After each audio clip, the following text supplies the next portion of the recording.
Hey guys, இன்றைக்கி husband lunch பாக்ஸ்லேருந்து ஒரு simple and சூப்பரான சன்னா கிரேவி ரெசிபி தான் காட்ட போகிறேன். ஆயில் கொஞ்சம் விட்டு அதில் ஒரு பிரியாணி இலை, ஒரு பட்டை, 3 கிராம்பு, ஒரு ஏலக்காய் அண்ட் அரை ஸ்பூன் சோம்பு போட்டுக்கலாம்.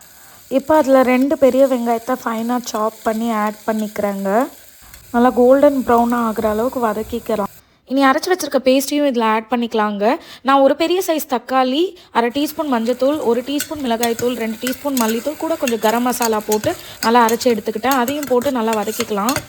இனி நல்லா வதங்கி வந்ததும் தேவையான அளவுக்கு உப்பு போட்டு 1 டீஸ்பூன் இஞ்சி பூண்டு பேஸ்ட் போட்டு நல்லா வதக்கி விட்டுடலாங்க. இனி மசாலாலாம் பச்சை வாசனை போகி நல்லா இந்த அளவுக்கு சுருண்டு வரணும். அந்தளவுக்கு வதக்கி விட்டுட்டு ஓவர் நைட் ஊற வச்சுருக்க சன்னாவையும் இதில் போட்டுக்கலாம். இனி சன்னாவை மசாலாவோடு சேர்த்து நல்லா மிக்ஸ் பண்ணி விட்டுட்டு தேவையான அளவுக்கு தண்ணி ஊற்றிக்கலாம். நல்லா மிக்ஸ் பண்ணிவிட்டு குக்கரை மூடிடலாங்க. ஒரு 5லேருந்து 6 விசில் வரைக்கும் விட்டு எடுத்தாலே போதும். சன்னா நல்லா வெந்துடும். ஸோ கிரேவி சூப்பராக இருக்கும். பார்க்குறதுக்கும் சரி, ஸ்மெல்லும் நல்லாயிருக்கும். இனி அந்த சன்னாவை கொஞ்சம் அங்கங்கே ஸ்மாஷ் பண்ணி விட்டு கொதிக்க வச்சா இன்னும் நல்லா திக்காகவே வரும் கிரேவி. நல்லாயிருக்கும் சாப்பிட்றதுக்கு. அட்லாஸ்ட் சன்னா கிரேவி இப்படி தாங்க வந்திருந்தது.